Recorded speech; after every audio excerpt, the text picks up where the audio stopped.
Hello and welcome to the United Man. Just need to go through how we performed yesterday. Now, I know a lot of people will be disappointed.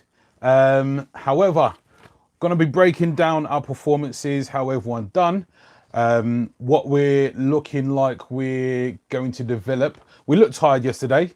Going to be going through the performances, who did their job, who didn't do their job, and hopefully we can get down to the bottom of why we ended up conceding right at the end of the game. Now, it was a slow start, but saying that Southampton were the ones that were pressing, they were the ones that were pressing really high up the pitch. They made life very difficult for us, and it's quite obvious. Now, I mean, in the title it says, you know, third place race. It's still on. It's still in our hands. 3 games left to go. We've got Leicester still to play. So, yeah, it is still in our hands. But I just feel like we're going to be... This was the one where we obviously we can't afford to drop any more points at this juncture because 3 games left. City, it's been confirmed that Man City are going to be in the Champions League next season. I don't know who they paid off to get that decision, but there you go. That's UEFA and FIFA for you. Now, as I mentioned before, it was quite a slow start by ourselves. We looked kind of tired, lethargic. We looked like that, we were almost like an air about us that we deserve to. We are Manchester United again. We looked like we were confident, but we were lax. We were lax in our play. We were lax in our intensity, and in all honesty, Southampton just outworked us. Now, before the game, Ollie did mention that Southampton were, if you like, he said they were one of the fittest sides and that they are the fittest side, possibly the fittest side. So you could see the pressing, the harrying, everything they did. But I still would have, with the performances that we've been putting in, it was still disappointing to see us just, like I say, lackadaisical, for want of a better word. We weren't really at the races from the very beginning. Now, we do have a potent attack. Yes, everybody knows this, which is why when we went 1-0 down, there was always a threat of us scoring a goal or two as we did. But at the same time, defensively, we just don't look at the races. We just look like we're missing 1 or 2 pieces in that back 5. I say back 5, that's including the goalkeeper, David De Gea, which I'll get onto that point shortly. But I'll say we look tired. There's been a lot of games in a short space of time, and it was the first time since 1993 that Manchester United had started 5 games with the same team. That shows you how often that happens. Not just in any team, but in Manchester United's history. Since 1993, we hadn't started with the same 11 5 times over as we did last night. Ollie was confident. He said before the game that he didn't see a reason to change it. The injuries have been good, which at the end of that game wasn't good. We lost, by looks of it, both left backs, in Luke Shaw with where he rolled his ankle, looked quite nasty, and obviously very late on in the game, which left us with 10 men, Brandon Williams. The fact that we scored, like, I never felt easy, but at the same time we have to appreciate that we were very tired and we were looking lethargic. I was saying to one of my mates that we looked like Ollie got out tacticked in that game, and it's not the first time. So yeah, it's a bit of a sorry state. Let's see. Ryan Anthony, what's going on, Ryan? How you doing, my man? Ryan also says Harry Maguire is way too slow. Need a fast good ball centre half to complement Maguire. I completely agree, and like you said, Ryan, it's a bit of a bottle job. I couldn't agree more. Now, the fact that we aren't in a position where we can be dropping any points whatsoever, we are still in 5th place. Let's have a look at league table, actually, see exactly how it's broken down. So 35 games played by everyone now, and we are still the most informed team in the Premier League, but that doesn't soften the blow any. We've got Crystal Palace next. which is on Thursday at 8:15 kickoff is. Now, Leicester, I've said before that I felt like we could catch Leicester's goal tally. Now, Leicester lost by 3 clear goals to Bournemouth. So for me, if we'd won, we'd be on plus 27 and they're on plus 29. But because we drew in the end, obviously we know we would have been in third place. But for me, the goal difference is going to be crucial, because if it comes down to us and Leicester in terms of 4th place, the goal difference will come in into play. And that's why I've been saying, yes, we're ahead of Chelsea by 12 in terms of goal difference, but Leicester, they're ahead of us by 3. And like I said, if we'd be on plus 27 if we'd won that game yesterday. So I do feel like that's going to be crucial in the run-ins. The goal difference will make a difference, I feel. And as we've got Leicester on the last day of this season, I believe we're away. So we're at Leicester's ground on the last game of the season. So the goal difference will be crucial. If we get a draw at the moment, if we get a draw at Leicester on the last game of the season, it will not be enough to secure a Champions League spot. So we cannot underestimate the importance of goal difference here. So just going to go back over our last 5 games. So we conceded 2 against Southampton, none against Villa, 2 against Bournemouth, none against Brighton, and none against Sheffield United. So in the last 5 games, we conceded 4 goals. So, and yeah, 2 goals against Bournemouth, which are cheap. Both goals against Southampton, I'd say, were cheap as well, because on the corner, forget the corner, I'll come back to that one. The first goal, obviously, Pogba, like I said, was lax in possession. We just weren't at the races. We weren't moving the ball quickly enough. Pogba lost possession of the ball twice. Matic once in the centre of midfield. Obviously, one of those loss of possession leading to a goal. But even then, I still felt like we reacted quite slowly. We weren't at the races. And this is what comes with playing tons and tons and tons and tons of games, one after the other. Now, obviously, we reacted in terms of scoring 2 goals, which was brilliant, and which we are always a danger to do. But Southampton didn't stop playing. Southampton were on top pretty much the majority of the game. So we had our spells, but we just didn't look at the races. Now, Pogba and Bruno, they look tired as well. That between them 2 together, that's probably their least best performances. I won't say it as a bad performance, but it wasn't their best performances, that's for sure. Bruno obviously got an assist still, but we should be hoping to, we should be beating these teams essentially. Ryan, we still have Europa League. Yes, we do. Did you see how much of a downgrade Fred and Scott are from Pogba and Bruno? And yeah, absolutely good point. I was just alluding to that just now, where the difference in quality, it cannot be understated. It cannot be underestimated. Now, it showed earlier in the season. It showed last season where Pogba was trying to do it all on his own. Didn't work. It also showed last night, as Ryan said, just alluded to then. It makes a massive difference when we don't have the quality. Now, you see in the quality that we've got up front, in Rashford, Greenwood, and Martial, and in midfield, Pogba and Bruno, but they're all tired. All 4 of them were tired, you can see. Obviously, Greenwood got a clip in, which should have at least been a yellow card, possibly a red, which was bad from Oriol Romeo, where he left his studs on the inside of Greenwood's left ankle. And VR looked at it, but decided not to do anything about it. Strange with this VR business. But anyway, that wouldn't have changed the result. But as I say, you can see the difference, as Ryan alluded to there, with when Pogba and Bruno are on the pitch to when Fred and Scott McTominay are on the pitch. There's no contest. The quality is just levels above.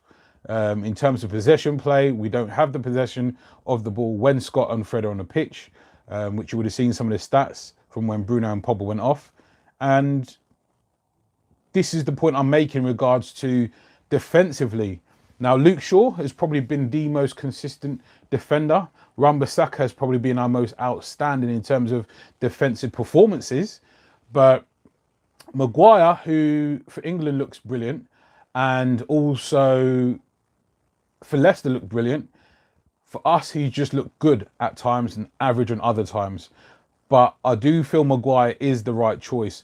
as Ryan alluded to earlier, we just need a partner to go with him. We just need someone that's got the athleticism. Lindelof, you guys that know me, you know that I'm not a Lindelof fan. He doesn't read the game well. He's not physical. He's not quick, and he's not great, and he's not in the tackle, and he's not brave either. You need to have one of those things, or at least a couple of those things, to be a Manchester United or a very good centre back. Now, Maguire is good positionally. He's good on to make a standing tackle, and he's very good in the air, and he's a leader. Whereas Lindelof is average on all those. He's bad. He's very, very bad in terms of heading. Now, I was counting yesterday.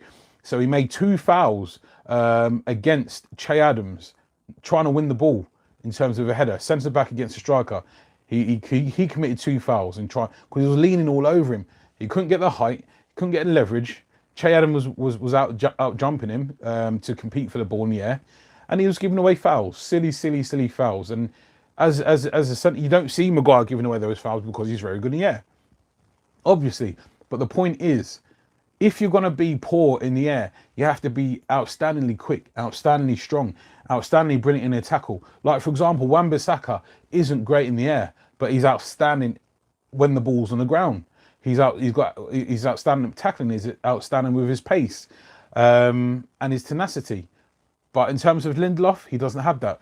Now, I will touch on the fact that we are 18 games unbeaten. We cannot understate that fact. I think that's even beating Sir Alex Ferguson's record. We are 18 games unbeaten. We are still the form team in the Premier League. We have to remember that. Now, we've chased from quite a long way off to catch up with Chelsea and Leicester, and we're in touching distance. It is still within our own hands. I know the 2 points drop feels like a loss. However, it's still in our own hands. Now we know that you have to get top 4. 5th place is not good enough. So yeah, and I think that's right. I think we should be striving to finish as hard as we can anyway, not relying on UEFA banning anyone. So yeah, I think not to say that City shouldn't have been banned, but I do believe we should be aiming to finish as hard as we can, not relying on other things going our way. Now, like I said, this weekend we had results go our way in a massive way in terms of Chelsea and Leicester both dropping points, but got to do the job ourselves. 18 games unbeaten with a form side in the Premier League, and we shouldn't be doom and gloom. But the fact that we're Manchester United fans, it means that we're like, it's frustrating. We should have won that game, I know, but we shouldn't be doom and gloom, as I say. Just go back to the comments. See, Ryan's put a few things down there. Ryan Anthony says, I've seen many reports saying we're close to agreeing a deal for Federico Chiesa. Lindelof and Bailly are just not good enough to play for United. You're spot on, Shane. No, it's just one of those things where it's just frustrating at the moment. And like you said, there's rumours. I think the one that we're looking the closest to doing, and apparently personal terms have been agreed, is with regards to Jadon Sancho. Federico Chiesa, technically he's very good, doesn't have the athleticism of Sancho. He has good trickery. He's got a decent record for Fiorentina as well, but I don't know. Jadon Sancho, man, it's got to be the way. It's got to be the deal. By injury prone, he may have been. It's like Phil Jones. It may not have been the case had he stayed injury free. However, that's not the case. He's been injury prone quite a lot and paid the price basically. Just grab that. Okay. Just after my ratings, wanted to go through the ratings as well of our starters. So I'll give David De Gea a 6. Wan-Bissaka a 6, Maguire a 6, Lindelof a 5, Luke Shaw a 7, Matic a 6, Pogba a 6, Bruno Fernandes a 6, Rashford a 7, Martial 8.5, a goal and an assist, and Greenwood a 6 as well. Now, those may seem like harsh ratings. The reason why I've gone that way is purely because we look very tired, as I've mentioned before, but at the same time we didn't didn't turn out any kind of performance yesterday. See Paul Scholes saying that the performances was disappointing, but that's only going against what we produced previously since the lockdown and before the lockdown, where we were the informed team before lockdown. We are the informed team since the lockdown as well. And as I say, Martial showed out. He done really, really well for the ball when Pogba whipped the ball in. For him to control that with pressure behind him and in front of him, then for him to lay it off to Rashford was absolutely brilliant from Anthony Martial. And he's working really, really hard. His goal as well, how he took his goal, it's just looking like he's got the bit between his teeth, and he wants it. He wants it. You can see he wants it. You can see when he came off the other week, he was sulking, but he's come in and obviously put in another good performance. But yeah, depth. We do need a bit more quality and depth. I wouldn't say go out and splash the cash on, another £80 million midfielder, because two reasons.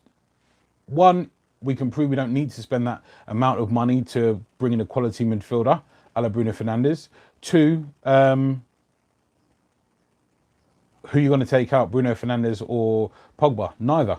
And for me, unless you're going to go and get a world-class central defensive midfielder, it's a waste of money. So yeah, it's pointless. So I'd like to see us, like I say, go for a centre-back and Jadon Sancho for next season. Those being our two marquee signings. And for me, that'll do for now. But I'd like to keep Ighalo. I know we're only going to have him on loan until January, but I'd love to see Ighalo stay. Whether that's going to happen or not, I don't know. I'm just hoping that's the case. If we don't, we've then got to replace him, which to me doesn't make any sense. He's a different type of striker. He's wanting to work for Manchester United. He's happy in terms of the role he's fulfilling for Manchester United. So to me, it makes no sense in terms of going out and buying another striker when that's going to upset the balance, the way we play. We've got Greenwood already. We've got Martial already, Rashford already, and we've got Ighalo on the bench. So for me, buying a striker this summer, for me, isn't the right way to go. I believe that we have enough in terms of scoring goals. Bear in mind, Bruno only joined us in January, and Pogba only came back, obviously, after lockdown from his injury. Same with Rashford. Before that, we're doing really, really well. So, yeah, I'd like to see us stand pat in terms of our attacking options, other than bringing in Jadon Sancho and also bringing in a centre-back. I wouldn't be against getting a CDM in, but for now, we look okay in the central midfield. It's just, yesterday you could see it was crying out for something different. Rashford isn't on that pre-lockdown form like he was on yet. He's getting there game by game, looking better and better. But you could see Jadon Sancho, he can play as an out-and-out winger, taking his man on and whipping the ball in, or he can cut inside on his left or jink back out on his right. He can go either way and create and score, but he's a massively a danger in terms of being a creative force. I would like to say in regards to Pogba, I wasn't too sure if he got a call off his teammates and just ignored it, or if his teammates just didn't give him a shout that he had man on. But normally, in any case, Pogba's normally really, really good in those situations with a man coming up his backside and basically, fending him off physically or with skill, or just with his body position. But Pogba didn't look at the races, looked tired, as I said. Bruno, similar thing, looked tired, wasn't at the races. But even when they're tired, they're still a lot better than Fred and McTominay as well. So it'd be good to see, like I said, a little, I don't know, for me, Mata doesn't have the legs to really contribute.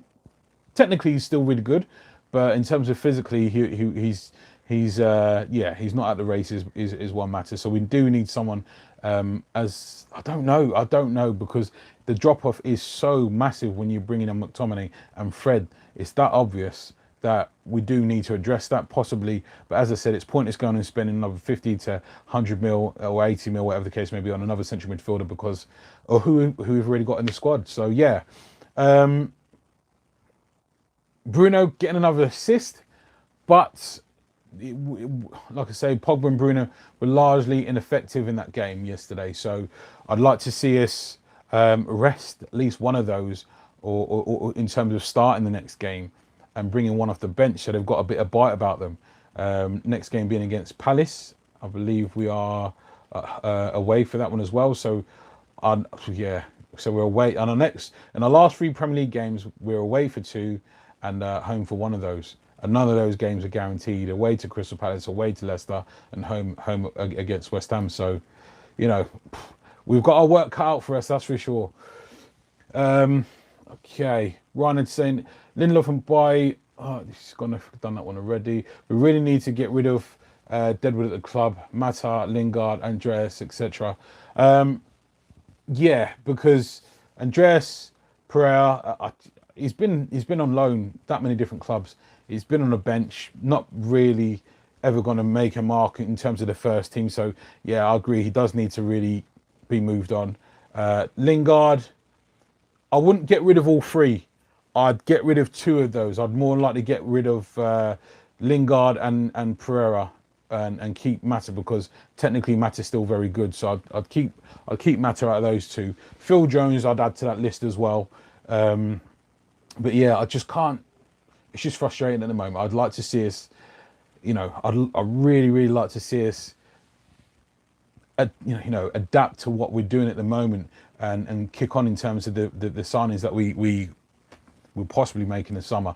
We're assuming Jadon Sancho is going to be one of those. I believe he's going to be one of those. As I said, when it came to the Bruno Fernandes signing, I believe it's just a matter of when and not if. I believe that is the case with Jadon Sancho. When people were losing faith in terms of the Bruno Fernandes signing because it was taking a few weeks in January, people lost faith and didn't think it was going to happen. I maintain it was a case of when and not if, and I believe that to be the case with Jadon Sancho as well. And then that just gives us another fantastic option when Bods are looking tired. Greenwood's played all the games in the sun. Martial, Rashford. So yeah, got to give the lads a break. That's for sure. Maguire, I don't know. He's our captain. He is a leader. I'm not going to try and make out that he's not a leader. But, you know, when we're conceding goals, I want to see him. This is just me. It's my personal opinion. I'm not saying what a captain should do. It's just my opinion. But I want to see him grabbing the hold of players and saying, come on, you know, or when we're conceding a silly goal, going after Pogba, saying, what are you doing? You know, berating him, saying, you know, get out of your feet. If it was a case that there was no communication to Pogba, then whoever's nearest, himself included, needs to give himself a look in, and anyone else for not communicating with Pogba. But on the other hand, I suppose they're used to Pogba receiving the ball under pressure and dealing with it, regardless of who it is. So I don't know. It's just, I don't know. Maguire, for me, you need to lead. But for me, being a leader and a captain, you need to be verbal, not just doing it, leading by example in terms of performances, but also being verbal as well. Also instructing his players, his fellow teammates, what they should be doing, where they should be. On the corner, I said I'd get onto it. The corner. Bearing in mind, we still had 10 men on the pitch at this time. We've got five guys at the front post, 5 of our players at the front post versus 3 Southampton players. And also David De Gea, so that'd make it 6 United players. So 5 defenders or United players plus a goalkeeper towards the front post. And we only had Lindelof at the back post against 1-on-1 against Marco Obafemi, who scored the goal, and then 2 other on-rushing Southampton players. Now, the big question I have is, why are we playing zonal? Why are we playing zonal? That's not something traditionally that we do. I don't know if it's because we were down to 10 men, or they thought it best for us to defend zonal. On numerous occasions, it's been shown out to be ineffective in terms of a way of defending. Don't like it, never have, never will. Like I say, we was completely overloaded at the front and left bare at the back.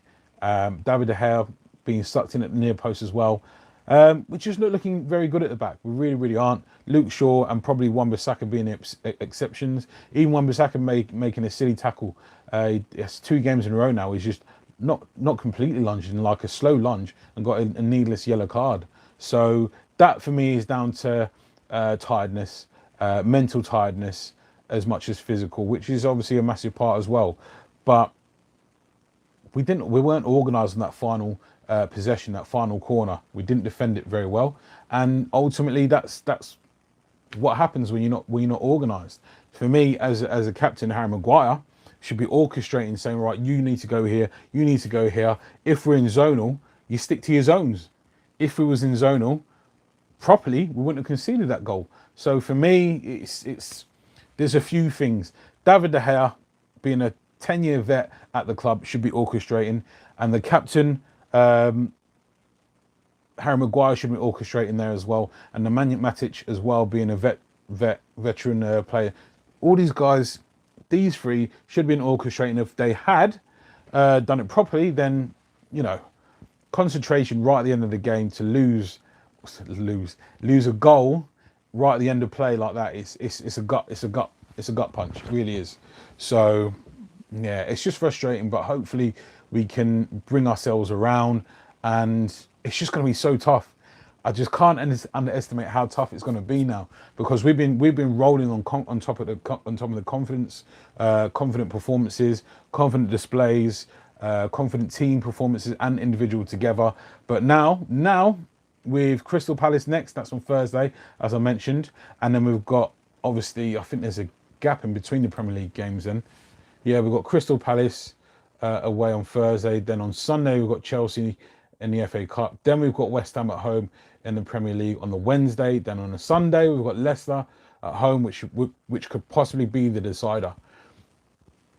I mean, it's a lot to ask for Leicester to drop some more points again, but you know, Leicester, who have they got? Leicester have got Sheffield United on Thursday at 6 o'clock at Leicester's ground.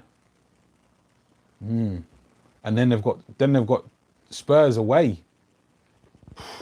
So Leicester have a very, very tough run in. Then they have ourselves on the last game of the season at their ground. So Leicester have Sheffield United, Tottenham, and ourselves as their last three games. So it's not, you know, I could see them dropping two points, a couple of points. 2 points out of those three games. I can see them dropping for sure. And Chelsea are playing today, it says, against Norwich. They're at home. They'll probably smash Norwich. Then they've got us obviously in the cup. Then they've got Liverpool. Blooming heck. Then they've got Liverpool away, and then they've got Wolves at home. So it's by no means over. Chelsea do have a tough run in with Wolves and Liverpool in two of the last three games. They've got Norwich next today, which obviously, like I say, we're expecting them to thump Norwich. So yeah, the only thing is we don't want them to get a 9-0 and catch up with the goal difference, which probably won't happen. But anyway, so yeah, that's given me a bit more confidence checking on Chelsea and Leicester's next fixtures. So Norwich probably have to write one off. Liverpool, I can see that being a draw or Liverpool win. And Chelsea against Wolves, we could do that being a draw as well, really, just so Wolves don't gain any points on us. So that's not, you know, that's not too bad. Chelsea's running is quite difficult, and so is Leicester's. Leicester, as I said, got Sheffield United and Tottenham. Well, who's Wolves got? Because they're immediately behind us as well. Wolves have got Crystal Palace, Burnley, yeah, and Chelsea. So I'd expect them to win two of those three games for sure. Wolves. So yeah, that's not too bad actually. Our running, as we all know, is a lot better on paper than everyone else's, but nothing's guaranteed. So we're just gonna have to watch this space and see how it goes. I'm afraid it's not, you know, it's not a case of that we're guaranteed to win anything. We know we have to finish in the top four for Champions League. We know that Chelsea and Leicester have a much more of a difficult running than us. So please, please, please, please, please, please, please. we need this. We need this. It's not because I believe we're not going to get Jadon Sancho. I believe that's going to happen in any case. We've got Bruno Fernandes without Champions League football. We've got Paul Pogba without European football. Harry Maguire, not European, Champions League football. Wan-Bissaka without Champions League football. All those guys. I don't believe that's a reason for them not to come to Manchester United. That being said, for us to be up there, for us to justify signing certain players, we will need Champions League next season. So it's just going to be very, very difficult. I'll say it again. I've said it before. I know I've said it before, but Lindelof, man, we need him out this. We need him out the blooming side. It's killing us. Absolutely killing us at the moment. He's making fouls trying to win defensive headers. He lost out on the back post against Michael Obafemi, and he was just slow off the mark. And Obafemi somehow, and he's like 2 foot tall, is that Obafemi, somehow managed to hook his leg around and make contact with the ball before Lindelof got there. It's just, for me, he's just not an out and out defender. We just need. I just believe we need someone to complement. For me, it's my favourite. You guys will know already. My favourite number 1 target would be Raphael Varane. That he's probably a bit unrealistic. Koulibaly, I know he's 29 going on 30. Probably the most realistic one is Dayot Upamecano from RB Leipzig, and probably wouldn't cost a bomb either. I've not read anything. I read something in January about us possibly being in for him, but then there was also Chelsea and Manchester City in for him as well, apparently. So I'm just hoping that we can do something, man. I'm just hoping that we can. Knowing Ollie, he's got his favourites. He likes Lindelof. Lindelof, don't forget, Lindelof is a Jose Mourinho signing. He isn't an Ole Gunnar Solskjaer signing. Neither is Eric Bailly. Harry Maguire is Ole Gunnar Solskjaer signing, even though we were in for Maguire the year before but didn't pay the 85 mil. I just feel like we're in desperate need, and it's just going to keep rearing its head. It really is just going to keep rearing its head. Every single time we're in a game, we're looking defensively unstable, let's say, and we will continue to do so. Now, the game against Sheffield United, we just dominated them completely from start to finish. Brighton dominated them from start to finish, but had our shaky moments. Bournemouth, we looked shaky all the way through, and that proved to be the case. Aston Villa, before we scored, they've hit the post. They've swung the ball over from right wing position via the right back over Wan-Bissaka's head 3 times. And Grealish probably should have scored or done better on one of those. And again against Southampton, where we've given the ball away in midfield. And even though it wasn't immediately after, like, the run straight through and goal, there was still an opportunity to do some better defensive work. I know Luke Shaw was out of position because he was going forward, but we need to be more cute. And I do feel like we lost the tactical war there against Southampton. As opposed to them just out and out beating us. Now, Palace a bit of a Jekyll and Hyde team, as are Southampton, as it showed. But Palace, they've lost their last 5 out of 5 games. So them and Norwich, they're in the worst form in the league. Palace lost 4-0 against Liverpool, 1-0 against Burnley, 3-0 against Leicester, 3-2 against Chelsea, and 2-0 against Aston Villa on the weekend. So, I'm hoping that they. I know it sounds bad, but I feel like we're going to need a favour from Leicester and Chelsea in terms of them dropping points. I feel like both of those teams possibly will drop at least 1 point. I believe Chelsea's run is quite tough as well, so they may drop 2 points. But I believe both of them will both drop 1 point. Which would give us the place that we need in terms of goal difference. If Chelsea were to drop a point and we was to get another point, we just need a favour. I feel like we're going to need a favour. I really, really do. I'm just not confident. Crystal Palace, as I've said, they're the joint worst team on form in the Premier League right now, losing 5 of the last 5 games. But I still feel like we're going to need a bit of a favour from them. Josefa, whenever we're under pressure, we don't perform. Yeah. Sheffield United done well at pressing us. Sheffield United did well at coming at us, and we dealt with that pretty well. But Bournemouth put us under pressure. We conceded a couple of silly goals. Aston Villa put us under pressure. They hit the post and had 3 other good opportunities to score. And against Southampton, they were putting us under constant pressure as well. And as Josefa says there, when we're under pressure, we seem to capitulate a little bit in terms of conceding goals. But what's got us out of trouble so far is the amount of goals we've been scoring. Which, that's pretty much the old Manchester United way. But so we've got 3 goals against Sheffield United, 3 goals against Brighton, 5 against Bournemouth, 3 against Aston Villa, and 2 against Southampton.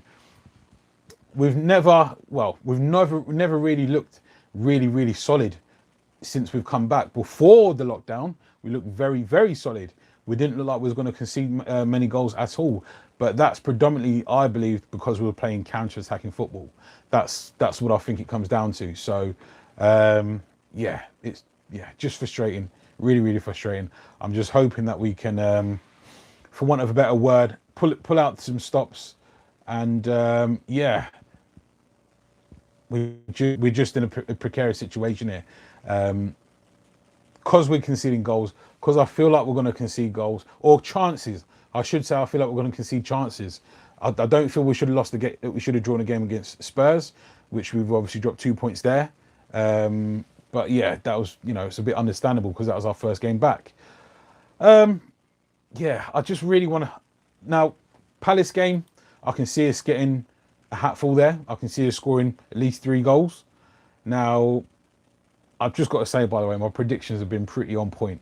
I did say it was going to be 2-1 against Southampton. Barring 10 men and all that jazz, I was close. I said 3-0 against Aston Villa. Got that one on point as well. I can't remember what I said, but I feel like I'm on point with my predictions. So I'm going to give a prediction before my prediction show, but I'm going to go with, let's see here. I'm going to go with 3-1 against Palace. I'm going to go for. Brave new age, brave new era. Thanks a lot for joining me, guys. Much appreciated. The ultimatum, honestly, that game would have been great for Lingard. Would always run and give us energy on the counter, and Southampton would have had trouble passing it around also. How are you? How are you today, man? I'm all good. The ultimatum, good to have you back. That's a good point about Lingard, actually, Jesse Lingard. But I feel like he's just so out of sorts and has been for so long. It's just affecting his overall performance. I really do. What do you guys feel in terms of the next game? Do you feel like we should be resting players? Do you feel like we should be continuing on with the same team? Or do you feel like we'd benefit from 1 or 2 players coming out? Do you feel like we should rest 3 or 4? What's your thoughts on resting players for the next game? Because I feel like we just looked lethargic. We looked tired, not burnt out, but I just feel like Southampton were at it a lot more. I feel like they knew what we were about attacking wise. They've done a good job in Mason Greenwood, keeping him quiet. But likewise, we didn't do a good job of finding Mason Greenwood in open positions. So yeah, tell me what you feel in terms of should we be resting any players for the next game. I'd like to see Dan James get a start, just purely because I feel like he's got the energy. And against Southampton, I feel like we'll benefit from his direct running and work rate, and then bring Greenwood on later on. I feel like we should start McTominay instead of Matic as well for a bit more energy. I don't feel like we can sacrifice Bruno or Pogba at the moment. I just feel like we're going to end up shooting ourselves in the foot if we do that. So I don't feel like we can sacrifice Bruno or Pogba. Mitch and Greenwood for me, give them a little rest, bring them on after 55, 60 minutes, let them go. I don't know what's happening with Luke Shaw or Brandon Williams. Brandon Williams looks to have had a nasty gash, and if it's the concussion rule, I don't know exactly how it works. But you're right, you have to be out for so long, or whatever the case may be. So I don't know if he's going to be available. I'd be surprised if Luke Shaw's available, because he twisted his ankle good and proper there, and he tried to carry on. But when it's quite a telltale sign when they try to carry on, especially with twisted ankles, and the way it looked like, there was quite a lot of weight that went on it and it pinged back. Hopefully it is just a light sprain and nothing else. Whereas hi Shane, I'm getting the the jittery Sancho deal might fall off. I don't trust the Glazers. Listen, we shouldn't trust the Glazers. You're absolutely right, Warrison, not to trust the Glazers. I don't either. However, I have faith in Ollie. I do have faith in Ollie, and all these transfers that he's put in so far, I believe, they've come to fruition. I believe that he's made the right decisions, the right choices. So have faith in Ollie, and the fact that listen, put it this way: the Glazers, they want money. They know you get lots more money by being in the Champions League and winning titles and cups. So they understand that side of things. Whether or not they understand the nuances in terms of buying this player, that player, I don't believe they do. That would be between Matt Judge and Ed Woodward and Ollie and Mike Phelan, I believe. So yeah, for me, no, I don't trust the Glazers, but I believe we will get the Sancho deal done. In case you weren't here before, as I was mentioning about Bruno Fernandes back in January, it took a few weeks for that deal to get done, and people started losing faith, saying it's not going to get done, it's not going to get done. I said all along, it's a case of when and not if, and just Man United playing their silly games in terms of trying to haggle down the price. I believe that's the case with Sancho as well, that it's a case of when and not if. I believe personal terms have been agreed. I believe Sancho wants to come and play with some of his mates. So yeah, I believe it's a case of when and not if, that's for sure. And I'm quite confident with that. What I'm not confident in is that the fact that Ollie has favourites and that he's going to replace Victor Lindelof, who I believe, as Ryan Anthony alluded to earlier, we need a replacement for. He's not athletic enough. He's not good in the air. He's not a great tackler. He's not a good reader of the game. He's not great positionally.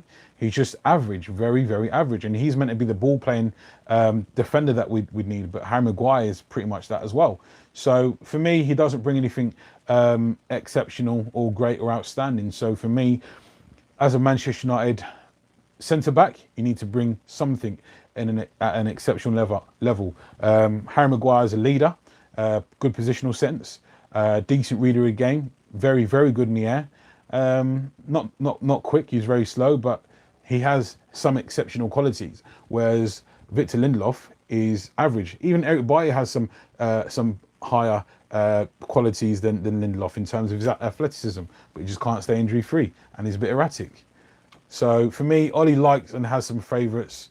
I'm not confident that Ollie will go out and the Glazers and or Woodward or even Ollie want to go and spend another 30, 40, 50, 60, 80 mil on the centre back. I'm not confident. I'm not confident. I'm just not confident. I'm really not.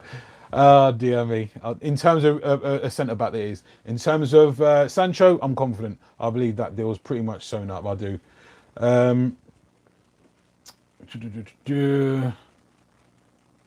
Honestly, that game would have been great for Lingard. Done that one. We should have. Well, yeah, we should definitely go out with our strongest team. Bruno looked tired, honestly. He still got an assist, which is mad. Yeah, I completely agree. But yeah, he deserves a vacation at the end of the season. James maybe on two. Yeah, that's a good point.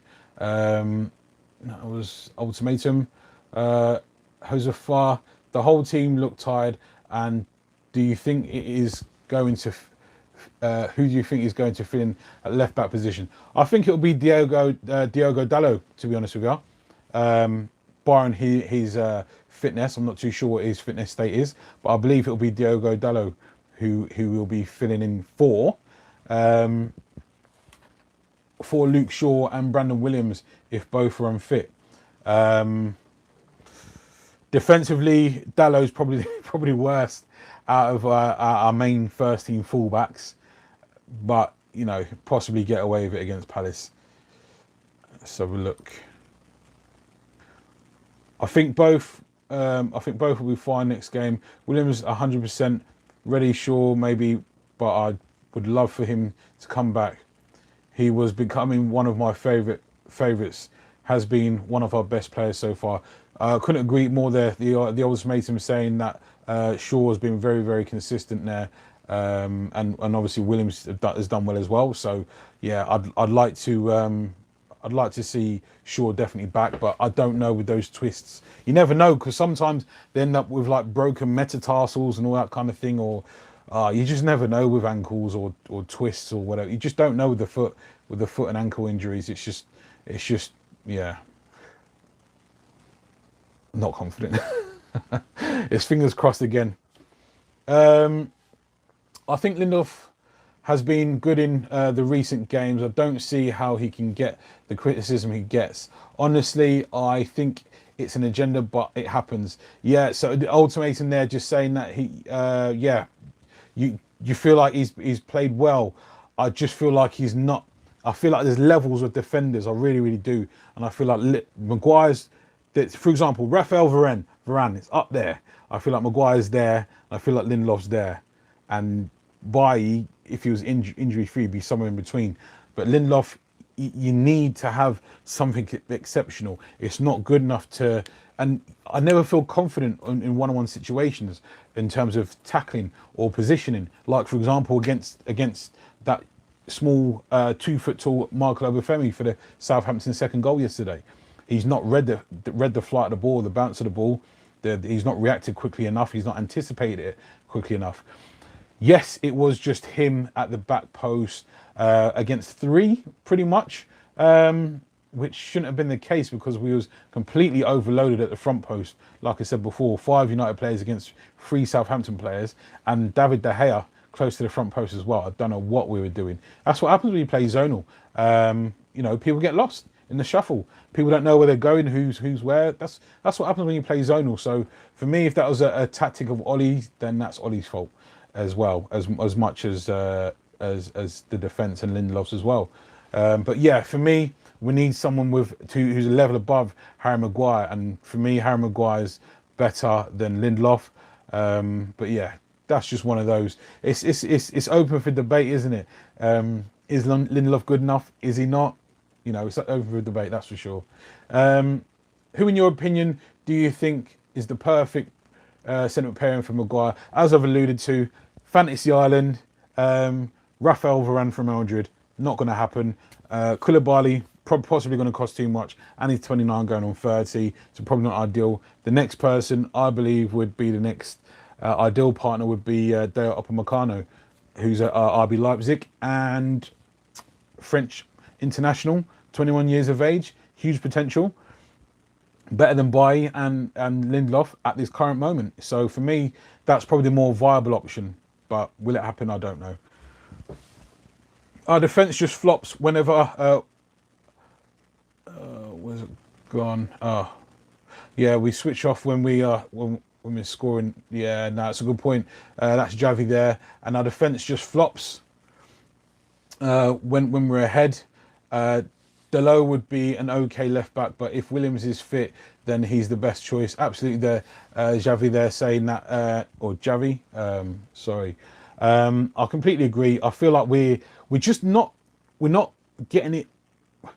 We're pushing forward too much. I feel like if Luke Shaw goes down the left-hand side and the ball's on that side of the pitch, then Wan-Bissaka should tuck in a little bit.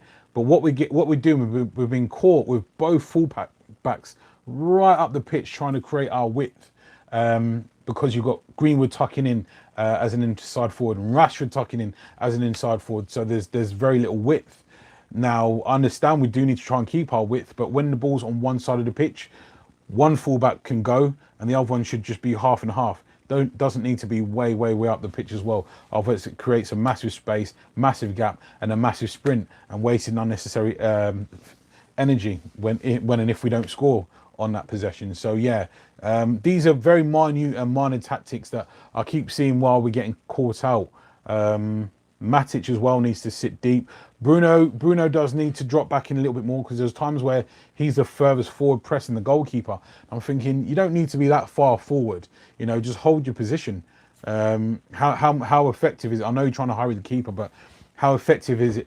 How effective is it if we're trying to harry the keeper and he just smacks it up the field anyway onto Harry Maguire's head, hopefully?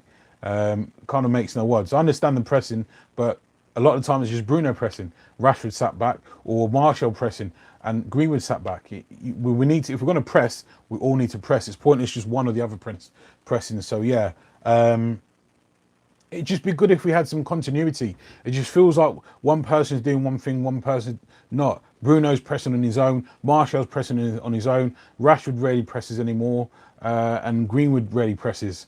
So are we pressing? Are we not pressing? Are we holding and cutting off passing avenues? What are we doing? We need to decide, basically. Give Fosu Mensah a chance. I really rate. Do you know what, Ryan? That's Ryan Anthony there. Yeah. Do you know what? Give Timothy Fosu Mensah a chance in CDM. Or just on the pitch. He's got the athleticism, but I feel like he could play CDM. I generally do. I don't know what the status is with his injury, because he had a very bad knee injury, but he was training, you know, post lockdown, and certainly since lockdown has been lifted, well, to a degree. So I don't know why he's not even, you know, been involved. Fosu Mensah is class from what I have seen. Maybe he's injured, but I've seen him training. So yeah, I don't know why Ollie doesn't give him a chance. Looking strong and ready to go. Yeah, Ollie. Like I said, Ollie has his favourites, and I couldn't tell you why Ollie has the favourites he has, but that's just how it goes. And he doesn't fancy Timothy Fosu Mensah. I don't recall him playing. I can't. Someone tell me if you can remember Fosu Mensah playing. I can't remember Ollie playing him. Obviously, he's been injured. He's also been out on loan, but I don't remember him playing under Ollie. He may have got one appearance. I just can't remember.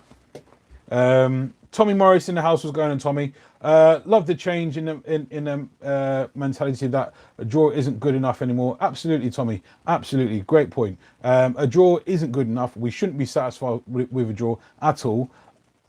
Yeah, why should we? The point is, we're a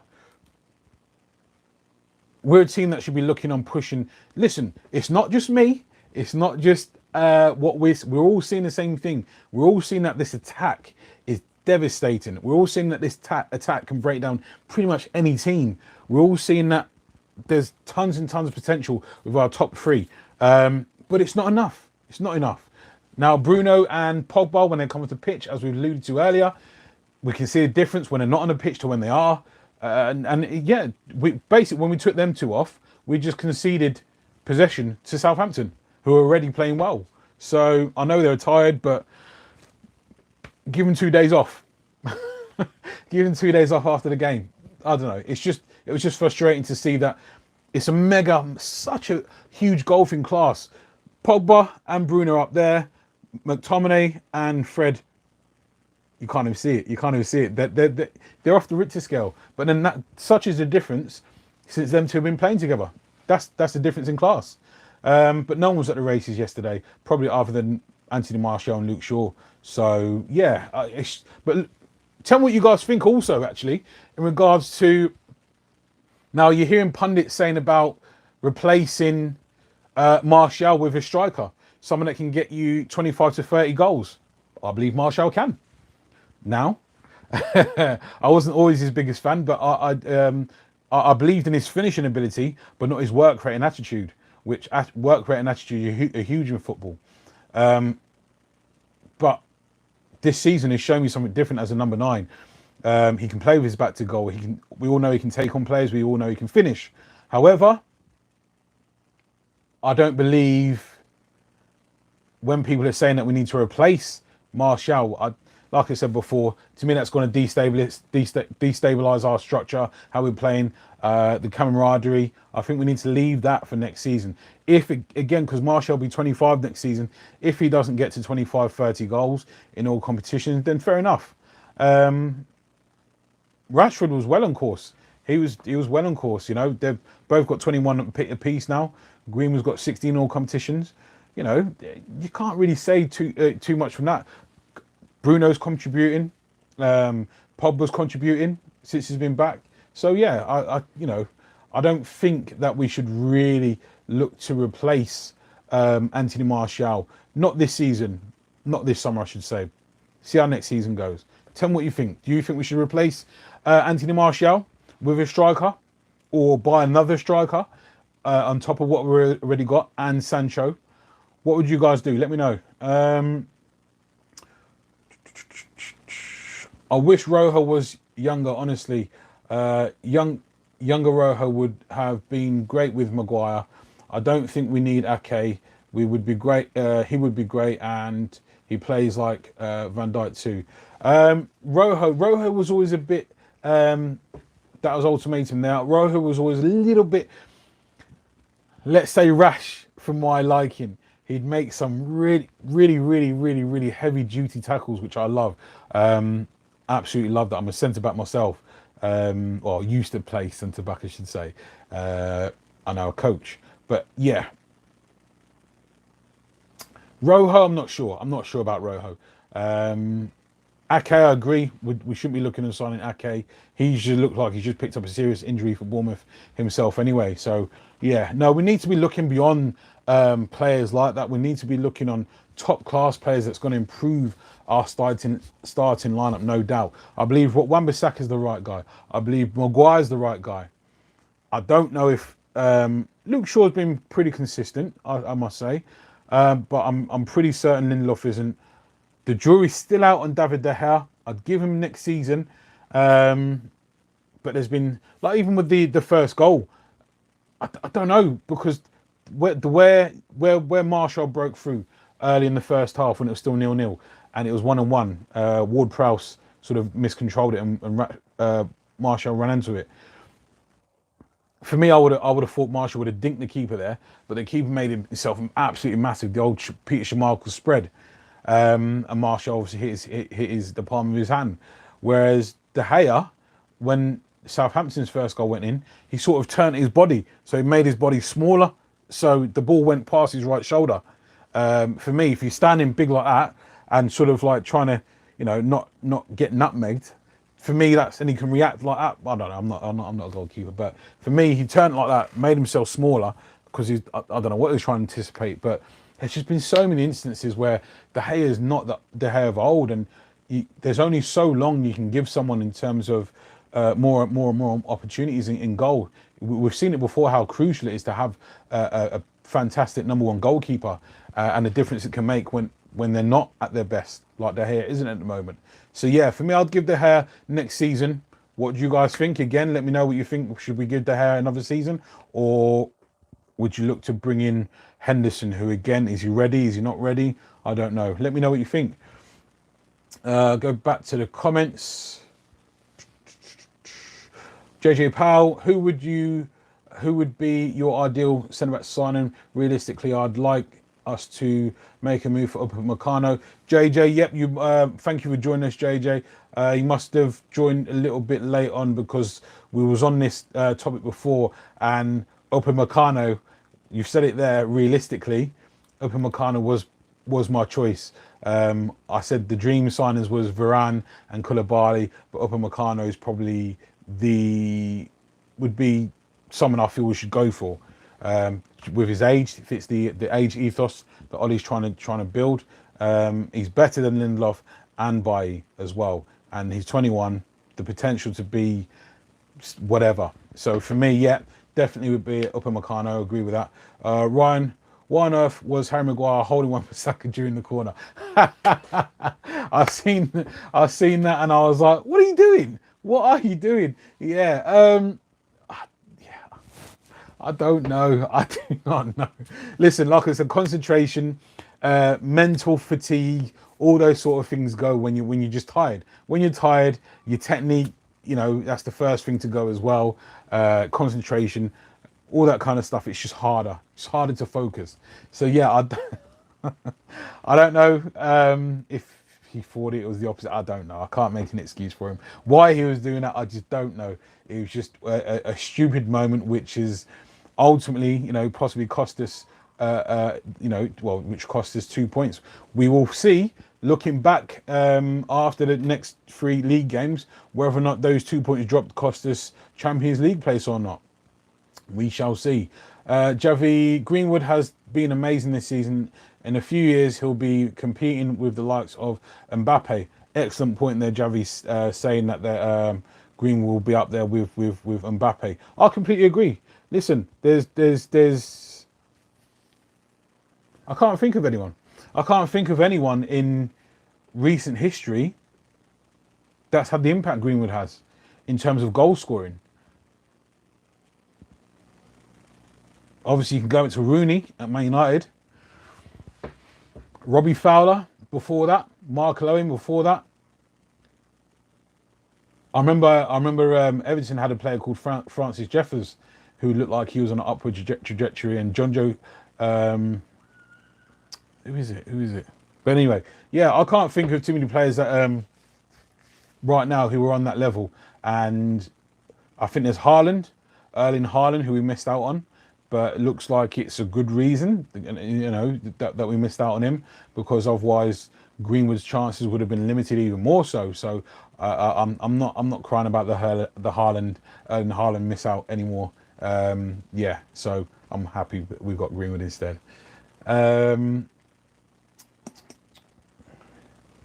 JJ Powell, I'd keep him and bring in someone like Ushim to bring off the bench to keep him hungry.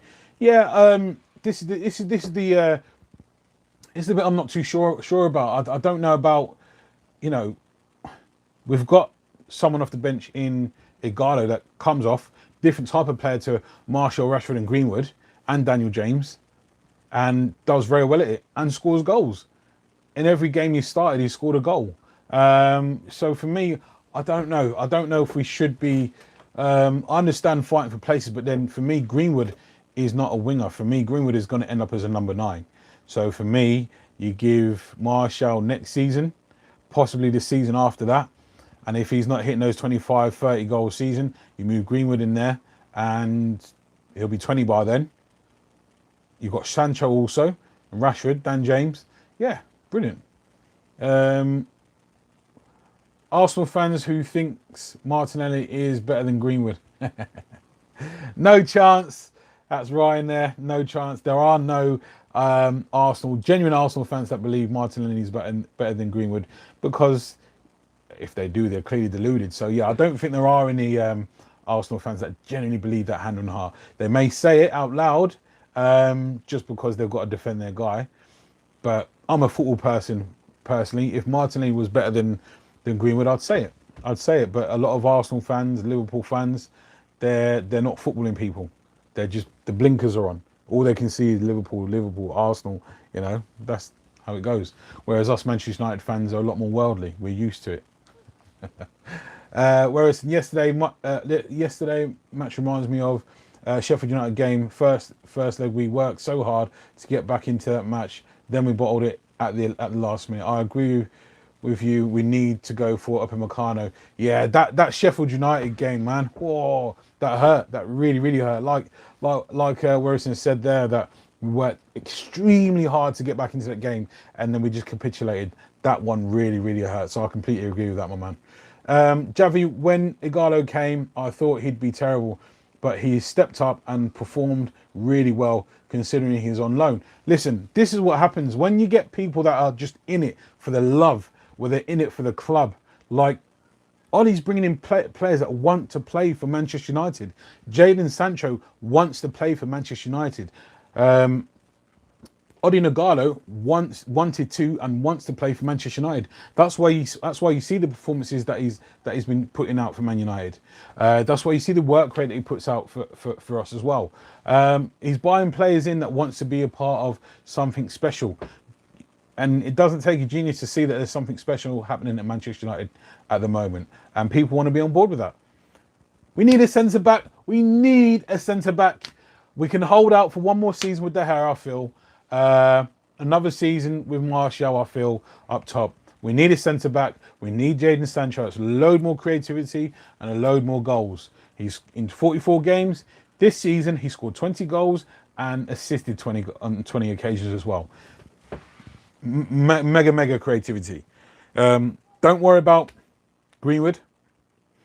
He'll still get his opportunities. He'll still start in certain games. It just puts a lot of pressure on players like Martial and Rashford. Simple as that. Jadon Sancho can play on either wing, left or right. If he's playing left, he's more inverted and will shoot more. But he can also cross on his left. So yeah, I wouldn't worry too much. Anyway, much appreciated for you guys joining me. Yeah, I think what I'll do, because the game's on Thursday, I'll probably do a preview a bit later on today. So yeah, I'll see you guys a bit later on today. Probably make it for about, I don't know, 6, half 6, let's say. But yeah, I shall see you guys a bit later. Take it easy. Thanks for joining me. See you later, guys.